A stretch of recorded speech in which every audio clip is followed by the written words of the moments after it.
Daddy.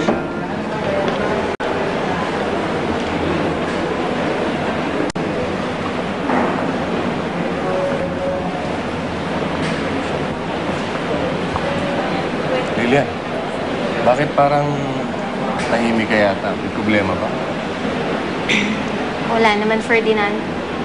Naisip ko lang kasi si Catherine. Parang nagbago na kasi siya eh. Gusto ko lang naman makatulong sa kanya, pero wala eh, pinalayo niya ako sa kanya.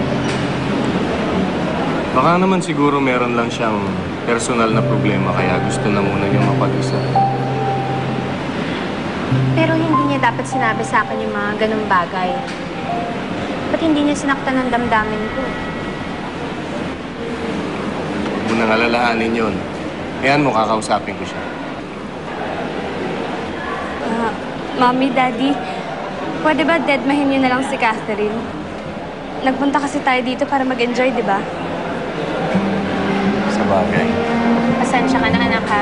Ba't ikaw nakapektuhan? Sige, dumaan na muna tayo sa office ko. Huwag na malungkot. Salamat. Oh, ang palamig. Init ng ulo mo eh. Paano ba namang hindi iinit yung ulo ko? Ako nga yung kasama nila, pero si Catherine pala yung iniisip. Hindi ba dapat natutuwa ka? Kasi kahit na paano, nalaman mo nag-e-effort si Catherine para naman sa kanya yung loob ng mami mo. Eh, yun na nga yung mas nakakabwisit eh. Kaya mag-effort siya o hindi siya mag-effort, lagi pa rin niyang inaago yung atensyon ng mami ko. Alam mo, Clarissa, pwede ba chill ka lang? Wala nang ginagawa sa inyo yung tao eh. Sinusolo mo na kay nanay niya, di ba? O, tingnan mo tong taong to. Akala ko ba tropa ka na masasabihan ng problema? Eh, bakit ngayon nababad trip ka pa sa akin? Kasi tuwing magkasama tayo, wala ka nang ibang bukang bibig kundi si Catherine. O sige, sino gusto mong pag-usapan natin? Ikaw? Ikaw? Ako? Tayong dalawa. May ibang tao pa naman dito bukod kay Catherine. Ewan ko sa'yo, Jayboy. Diyan ka na nga. Tapos mangiiwan.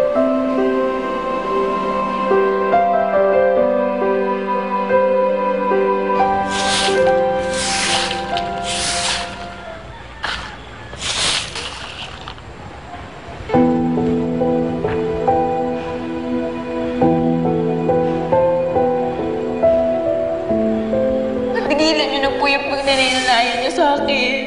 Kasi kahit ano pong gawin niyo, wala pong makakapantay kay Nanay Ising. Nakikiusap po ko sa inyo. Hayaan niyo na lang po muna ako.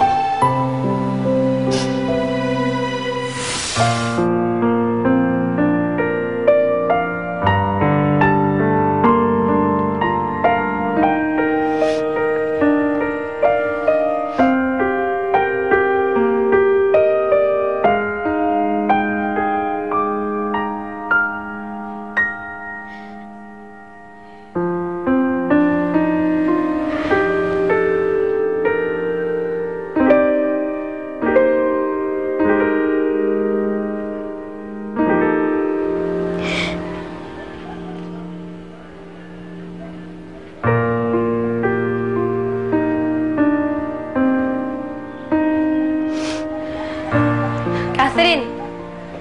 Ano hindi na drama-drama mo, ha? Oh, ano yan? Umiiyak ka? Umiiyak ka kasi gusto mo makita ka ni Mami na umiiyak, na tumutuloy yung luha mo para kaawaan ka, ganon? Ano bang sinasabi mo?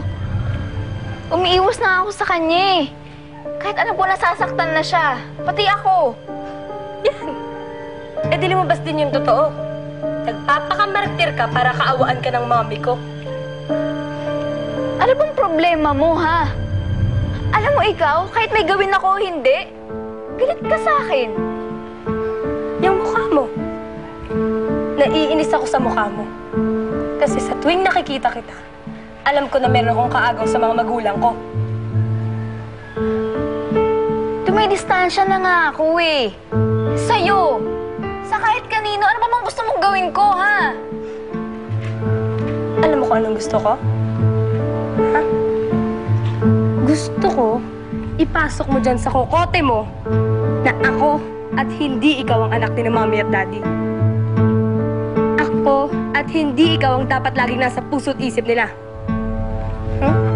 Naiintindihan mo?